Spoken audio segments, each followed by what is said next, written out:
Hallelujah. परमेश्वर आप सबको आशीष दे। आज के वचन को मनन करें और परमेश्वर के वचन पर चलें। God bless you.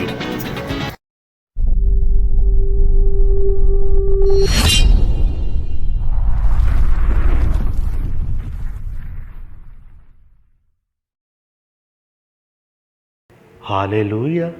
आज हम पवित्र वचन में से सीखेंगे जिसे लिखा है परमेश्वर के दास प्रेरित अंकुर नरूला जी ने।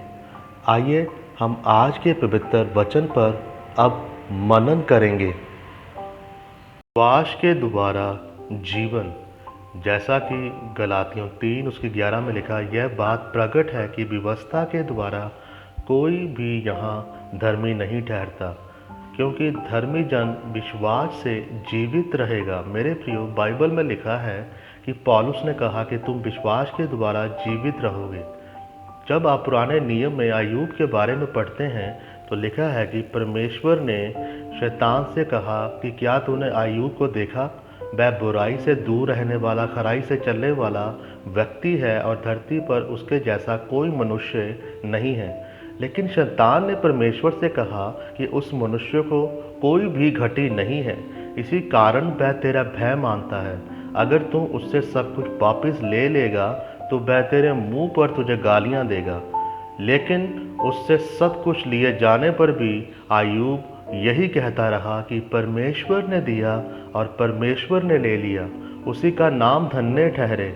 एक बात पर ध्यान दें, अय्यूब को इस बात का पता था कि ईश्वरीय जीवन व्यतीत करने में ऐसी परिस्थितियां आ सकती हैं जो उसके विश्वास को हिलाएं और उसे यह कहने पर विवश करें कि परमेश्वर है ही नहीं।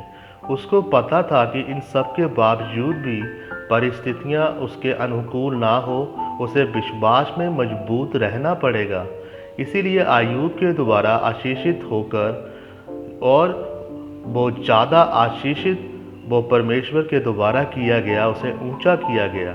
मेरे प्रियो, अगर आप इसहाक के बारे में पढ़ें तो लिखा है वह शाम के समय मैदान में ध्यान करने के लिए जाता था, क्योंकि जो पत्नी उसको परमेश्वर की अगुवाई से मिली थी उसको कई साल तक कोई संतान नहीं हुई थी और परमेश्वर का यह वचन था कि मैं तेरे वंश को कनान दूंगा और उसे बढ़ाऊंगा।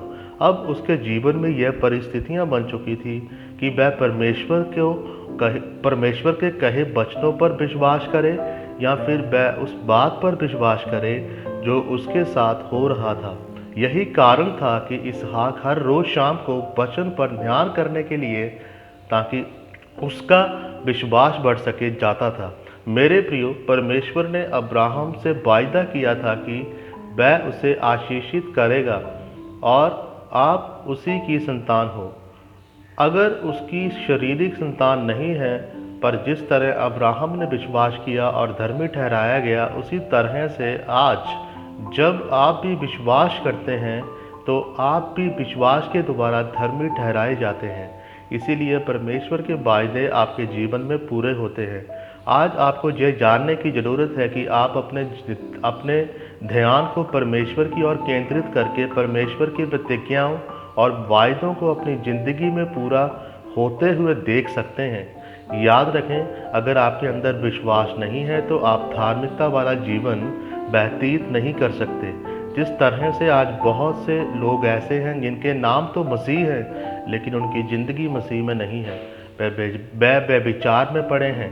इसीलिए आपको यह ध्यान देने की ज़रूरत है कि मसीह होते हुए आपके जीवन में ऐसा समय आ सकता है कि जब आपका विश्वास हिल जाए और जब आपको यह फैसला लेना पड़े कि मैं धर्मी हूँ और विश्वास के द्वारा ही जीवित रहूँगा। मेरे प्रियो, जब आपका विश्वास इस प्रकार का होगा तो फिर आपका यही विश्वास बड़े बड़े परिणामों को आपके जीवन में लेकर आएगा। इसी विश्वास के द्वारा आप अपने परिवार, शहर की अगुवाई करेंगे और आपकी आशीषें भी हमेशा के लिए होंगी। परमेश्वर आपको इस वचन के द्वारा आशीषित करे। आमीन। आइए परमेश्वर के दास के द्वारा आज अंगीकार की प्रार्थना को अब हम करेंगे। सर्वशक्तिमान परमेश्वर, मैं इस वचन के लिए आपका धन्यवाद करता हूँ। परमेश्वर, मैं अंगीकार करता हूँ कि मैं अपने जीवन में हर एक परिस्थिति में विश्वास में बना रहूँगा और धार्मिकता वाला जीवन व्यतीत करूँगा। प्रभु यीशु मसीह के नाम में हम सब आज के आपके वचन के साथ सहमत होते हैं और एक मन होकर मांगते हैं।